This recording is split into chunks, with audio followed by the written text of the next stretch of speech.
strap yourself in for Keeping It Real with Jac Ral. Welcome back, Keepers. This is yet another episode of Keeping It Real with Jack Phillips and my fabulously one-year-older co-host, Jac Ral Dolan. She's catching up to me.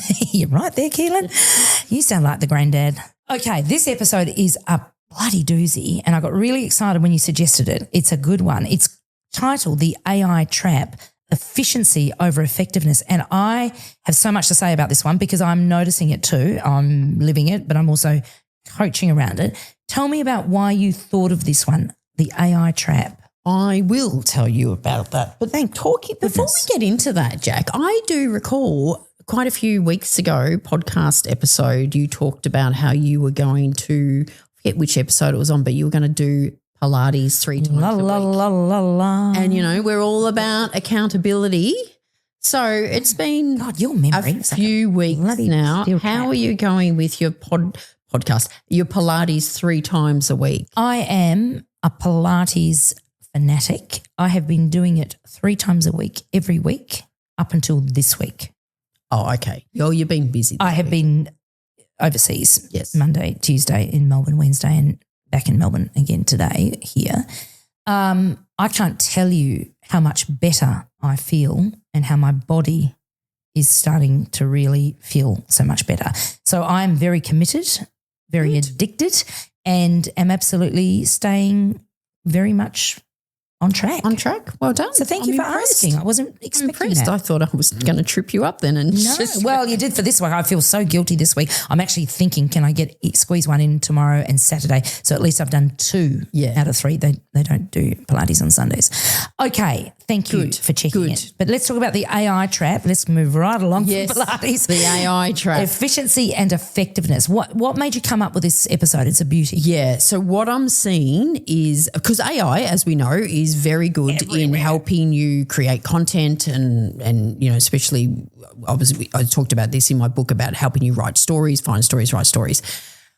But there's a trap if we over rely on it. Yeah.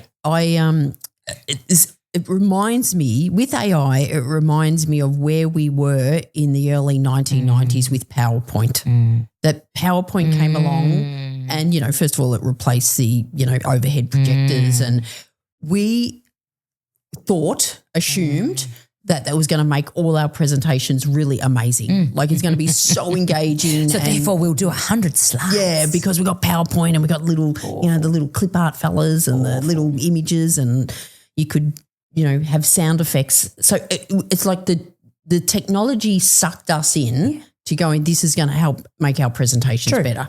And the reality is it didn't. No.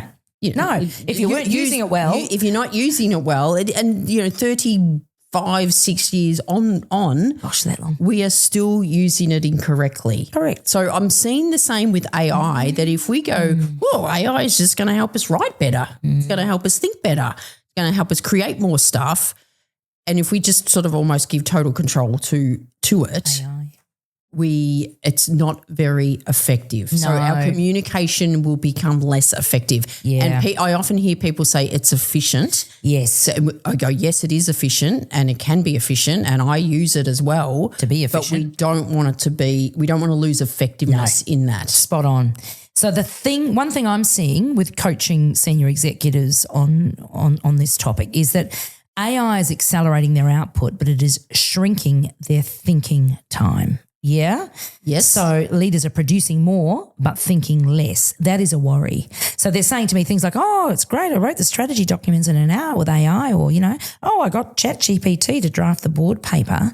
But when I say, okay, so what's the strategic insight here? What are you doing as far as getting value from this? There's often silence, yeah? So it's all about the efficiency. Because AI helped them write faster, it didn't help them think better. Yeah.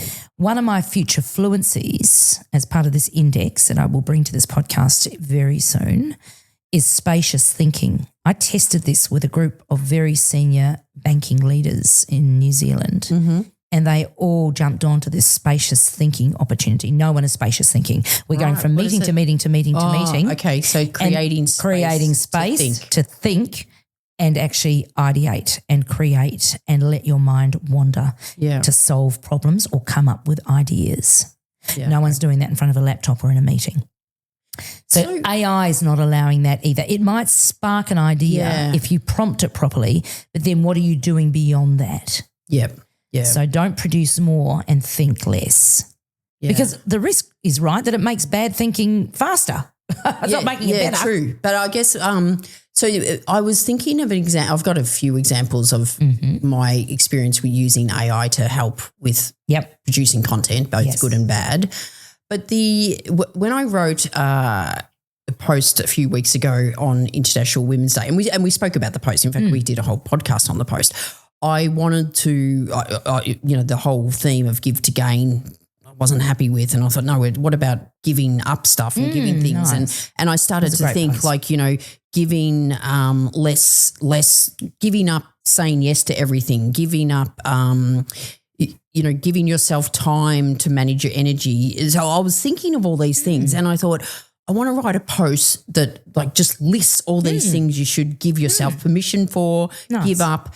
And I was thinking of them, and I sort of came up with about 10. Yeah. And I probably could have stopped there, but I just thought, you know what, I'm just going to put this into ChatGPT, explain what I was doing. Yeah. Can you give me some other suggestions? And I actually put it into Claude as well. Yeah. So I used two things and I got them back. And some of them were a lot of them were really, really good. And it was like, of course, that's expanded your thinking. So it expanded my thinking. Now, then I went through it. But you didn't start with AI is your point. I did not You actually came up AI. with a list. So I came up so to me, that's the example. It was good thinking. Yeah. And it was a good idea and it was a good thought. I've just used AI as my creative partner to expand. Yeah, absolutely. And you talk about that in your terrific book. Yeah. Storytelling. Yeah. And then I got them and, some of them I thought, oh no, I don't want to say that. I don't want to say that. I don't want to say that. Yeah. Changed the words of some of it sounded a little bit, I was going to say wanky, but it sounded AI-ish. Yeah, well, they can be wanky. Same. So totally kept my voice as part of that. Nice. But it absolutely helped me go from 10 points to 50 points. I think there's a tip there with leaders producing more but thinking less, this first sort of point around AI, and that is try and do your own thinking first. Just quickly. I know people don't have time, so we race to AI. I do this a lot. But actually have your thought first. Yeah. Write something down yourself, type something up yourself, then go to AI. Because they say the leaders who will win with AI are the ones who use it to accelerate thinking, not replace it. Yeah. Easy to replace thinking with AI. It's right there. Mm. And I think with that point, it's to me, and the example I just gave, if I wanted to get more ideas, I could have asked you. I could have asked the family over dinner, but I would have had to start with something. I would have had to start with, hey, so I'm thinking of writing this post. That's right. About so there's your prompt, all these, if you will, blah blah blah blah. But you have to do the what else do you think I could add? Love that. What a great conversation. It's almost like you should be able to have that with people. Yeah. And if you can have that conversation, yes, you could include AI absolutely as part of that. One of the things I probably should have said in our last episode, which was around my predictions for 2026, is the death of first principles thinking, which is exactly what you're talking about. Right, okay. Coming up with something, instead of outsourcing that messy early thinking, actually wrestling with those questions, who can I ask about this around the table? What's really going on? What problem am I trying to solve? Yep. What assumptions am I making? Instead of jumping straight to let's ask AI, because the danger is AI is trained on existing patterns, Ral, right? Which means it often produces very competent but very average thinking. Yes. Can I give you an example of that? So I'm doing a whole lot of guest podcasting. Yes, so I know you are. And you're using, you used AI to get you in front of these people, which I thought was fantastic. Did use a Podpitch, which is a system that uses AI to match podcasts. How did you come up or find the Podpitch? I don't know. Did research. Just saw it, found it, liked it. Did it? But one of the things you got to so what I was doing is they sort of said, can you just provide us with 2 or 3 paragraphs on what you do? Yes. So what the first thing I typed was I teach people how to communicate more effectively through stories. Beautiful. And then I wrote some other stuff. And then what I tend to use AI for is to prove like just a bit of an edit. Yep. And sometimes I say, can you just edit this? Yep. Because I don't Review want it and to fix completely it up, tighten it up, I don't make want it to better. completely change. No. It's almost like a spell check. Sometimes I just use it for. You need that. So I do need that. As a side note, someone was saying that, people, if it looks too polished, it looks AI generated. Yeah. And if it's like got the odd typo and bad grammar, it's not. And it's like, yay, finally. Yeah, finally. Finally, my time weakness has come. My weakness has just become my strength. Development. So cool. So cool. So yeah, bloody sister Dot telling me off about. She's triggered you, didn't she? Yeah.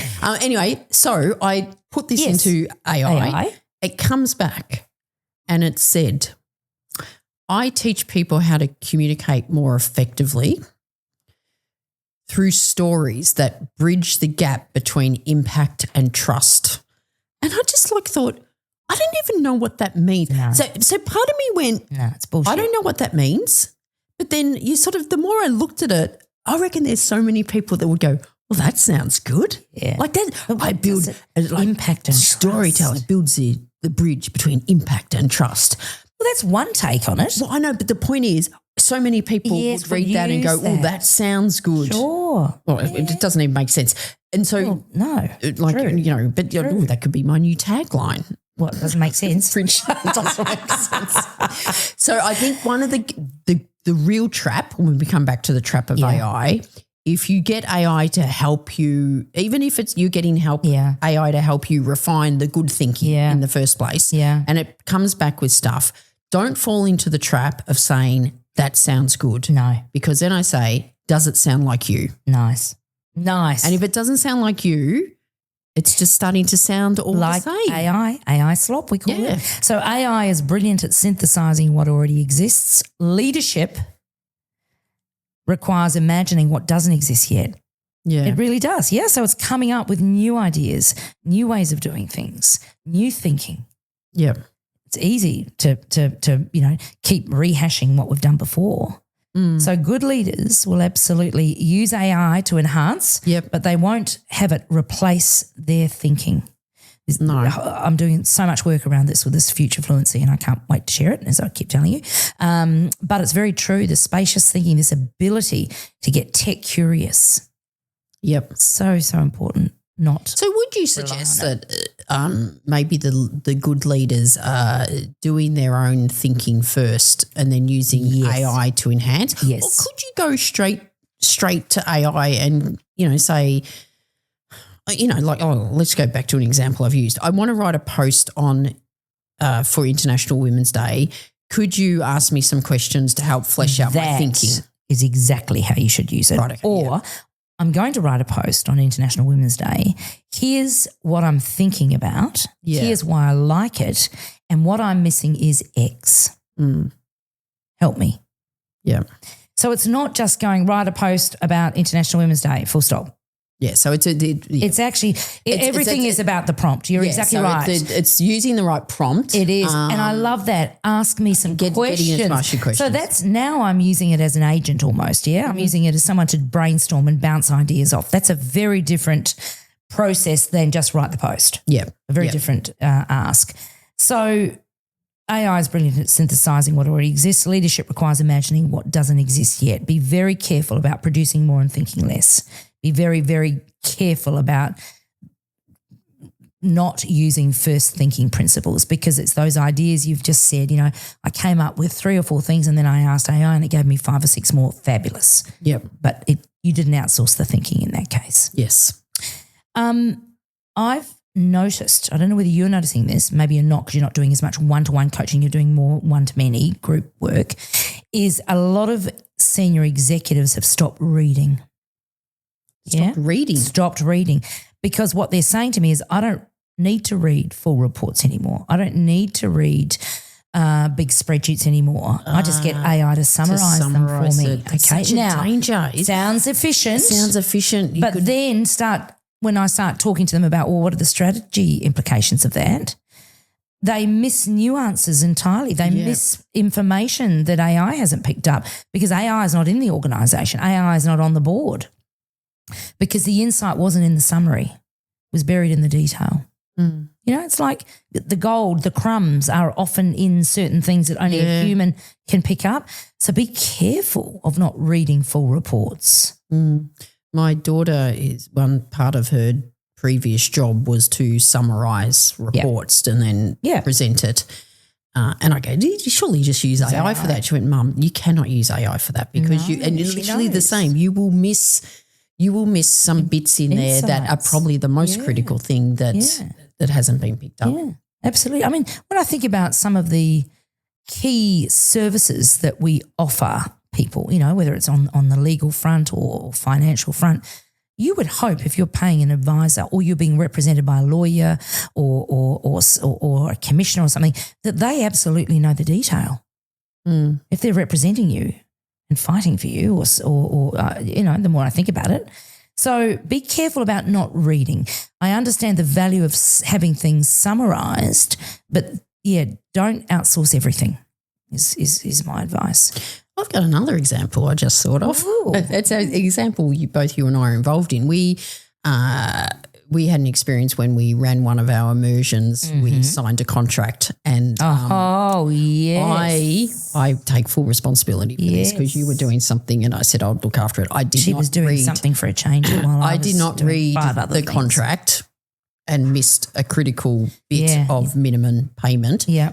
Anyway, it was very, very live and learn. Yeah, live and learn. I do. Just not a fan. I just hate reading contracts. Yeah, and you're not into detail, which is a worry because I'm even less into detail. I know how the hell we don't compliment each other in that way.